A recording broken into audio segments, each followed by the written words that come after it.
Psalms chapter 5. Give ear to my words, O Lord. Consider my groaning. Heed the sound of my cry for help, my King and my God. For to you I pray. In the morning, O Lord, you will hear my voice. In the morning, I will order my prayer to you and eagerly watch. For you are not a God who takes pleasure in wickedness. No evil dwells with you. The boastful shall not stand before your eyes.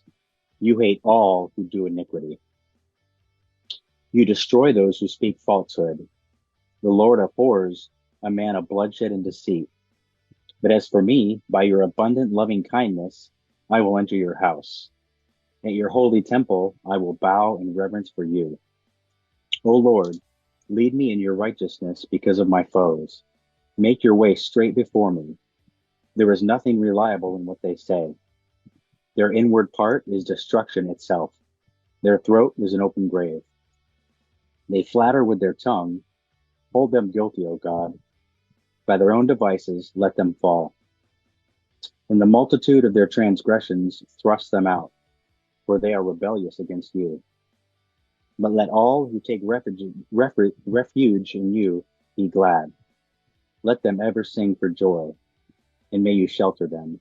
And those who love your name, that those who love your name may exult in you.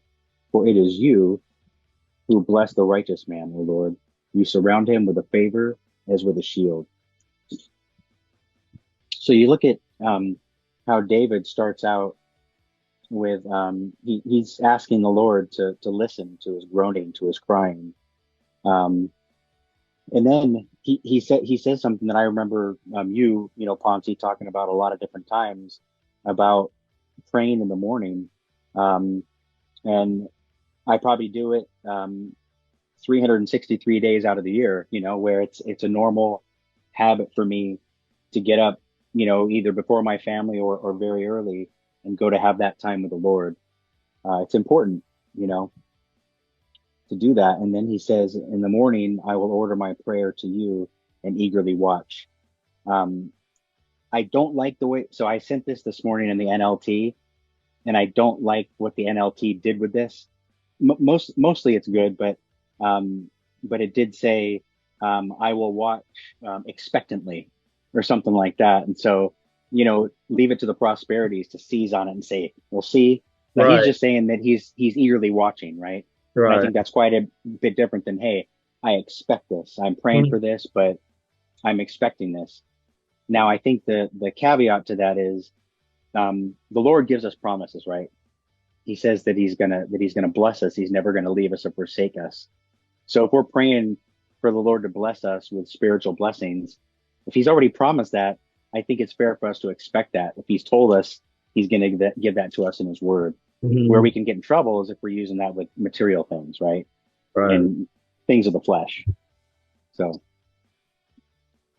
so verse 4, he says, "For you are not a God who takes pleasure in wickedness; no evil dwells with you. The boastful shall not stand before your eyes. You hate all who do iniquity." And that really, you look at the upside down world that we live in today.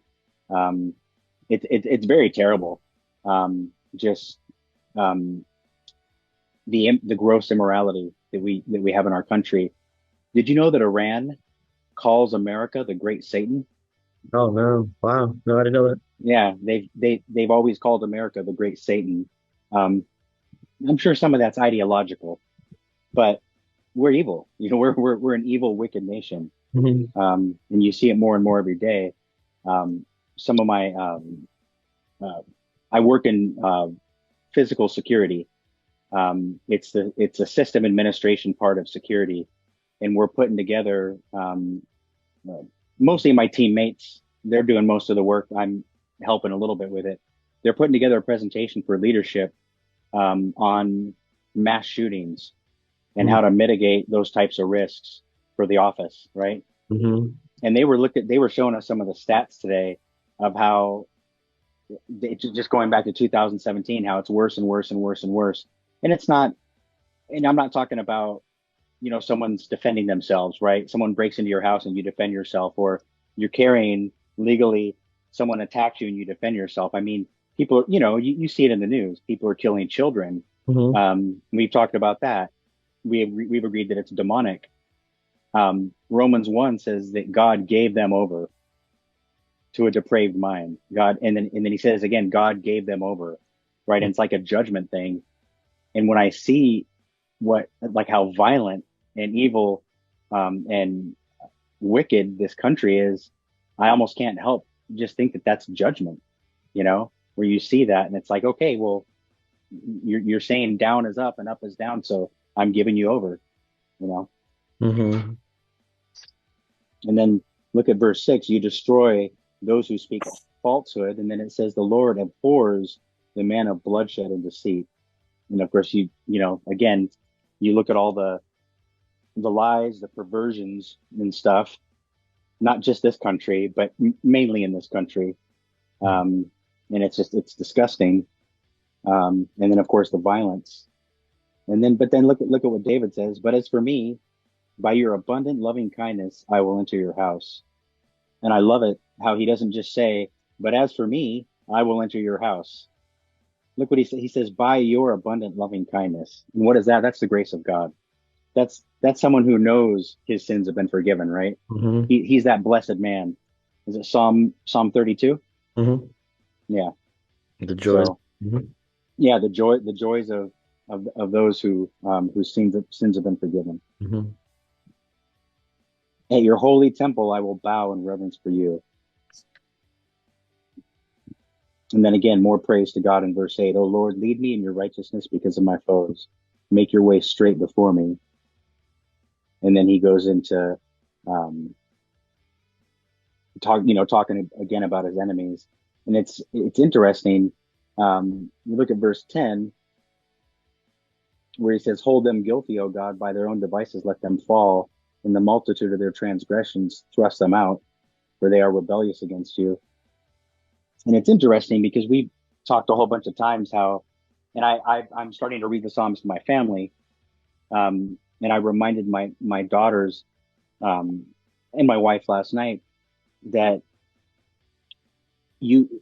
I think they're called the imprecatory Psalms, right? Where you had David and there were some others that would almost ask for curses upon their enemies, right? Smash their teeth, slap them in the face, things like that. And I reminded my daughters that these aren't commands.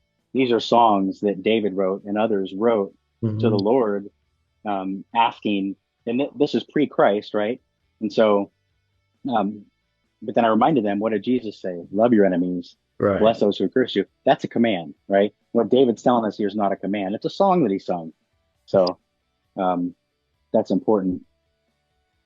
And then, and then my daughters asked me about, they asked me, well, and then I reminded them that he wrote Psalm 51, right? About the great Psalm of repentance. And my daughter said, well, didn't David kill someone and commit adultery? I said, yeah, he did all those things. Um, and then it's so interesting. And I'm really thankful for this. My wife reminded my daughters of the story of the vineyard owner, you know, and I might have that wrong. I always kind of present it in the context of, somebody, um, and maybe David's not the best example, but right, somebody, living their life apart from Christ for decades and decades, and they get saved at the 11th hour. And then Hmm. the contrast is maybe the ones that came in at the beginning. I Yeah. could have that wrong. I kind of like to picture it that way. So, um, David starts with a praise. Um, well, not quite. No, that's not right. He does say in verse 3, in the morning you hear my voice. You will hear my voice in the morning. I will order my prayer to you and eagerly watch. And then he ends up with a praise in verse 12. He says, for it is you who blesses the righteous man, O Lord. You surround him with favor as with a shield. So always praise in David's Psalms, even when he's asking to be delivered, or even when he's groaning, literally. So that's what I've got on that for tonight. Yes, if we see that the whole verses, King David, he prayed for his God protection. We see the whole thing. You see, I love the way he prayed in verse 1. Give ear, right? Give ear my word, right? Hmm. Oh Lord, please listen my word, right? Hmm. Because he Right. honestly he just speak in his heart. Just Right. God want him to listen his word in verse 1. And then consider my meditation. And next in verse 2 also say the way he called it, my God and my King. First he give first priority in God. That means he give everything in God. But and then my King and my God. And then in verse 3 say again, in the morning, because of he always pray in the morning, we see. Hmm. In the morning, see, my voice you shall hear it in the morning, O Lord, in the morning I will direct it to you, and I will look up. That means he take already the morning devotion, maybe, right? Or how he Right. before he started everything, before he walked, let me say, right, before he walked or everything, he just start with morning devotion. He just pray to God Hmm. because he put God is his King and my God. Yes. It's And the in first verse fruits. 4, yeah, the first, in verse 4 and 6 also we see, nor, not hate and destroy abhor, see, just for destroying everything, for destroying everything in that in verse 4 and 6, because of that in surrounding area there will be the evil, man, evil thing are there. That's what he pray for, destroy the evil one. In verse 4 and 6, that you shall destroy those who speak falsehood. The Lord abhor and bloodthirsty and deceitful man. And I love that in verse 8 also. In verse 8, the way he prays, see, lead me, O Lord, in your righteousness because of my enemies. Make your way straight before my face. That word is make your way straight before my face. His act is to lead God the way. It's amazing praying for God protection in the life of King David. He said in verse 8, lead me in your righteousness because of my foes or my enemies, right? Make your Yeah, way straight before me. It reminds me of Joshua chapter 1, where the Lord told Joshua not to turn to the left or to the right, yes, but to go straight. that's true. David would have known about the book of Joshua, Yes, sure. And then next we see in verse 12, say, for you, O Lord, will bless the righteous, you see. With favor you will surround him as with a shield. Right? He's asking God protection. He is my shield, you see. right? The verse 5, where David says, "You hate all who do iniquity." Hmm. Um, that's controversial, you know, today. Um, just you know, you just don't hear it very often. Hmm. The good preachers will preach it and they'll allude to it, when they're preaching about sin. But yeah, it's not a popular thing. Right. And you read through, and then you read about this, God hating iniquity or hating sin. We see that in Proverbs chapter 6. He hates pride, Yes. Right, he hates lies. And then Yes. go to the New Testament. What happened to Ananias and Sapphira? They lie to the Holy right, Spirit. They do right, Yes. something God hates, and God strikes them dead. Yes. And Jesus tells us about the devil being the father of all lies. Yes. And yeah, and then his ultimate destination in Revelation is a lake of fire. So yep, God's messing around here. He's talking about he hates lies, he hates bloodthirsty, so he hates murder. Yeah, that's what it says in verse 6. And God shall destroy those who speak falsehood. So Yes. Right. God is not okay with people lying. It's never okay to lie. Right. Yes, and God hate liar Yeah. because if you see the started from the Garden of Eden, right? Yes. Liar. Because a liar, we all suffer. Right. Right.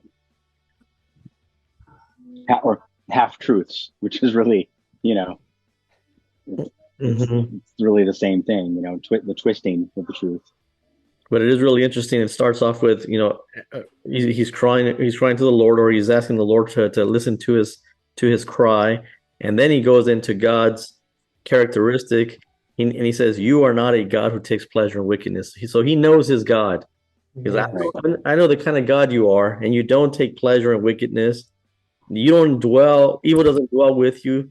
The boastful shall not stand in your sight. You hate those the workers of iniquity.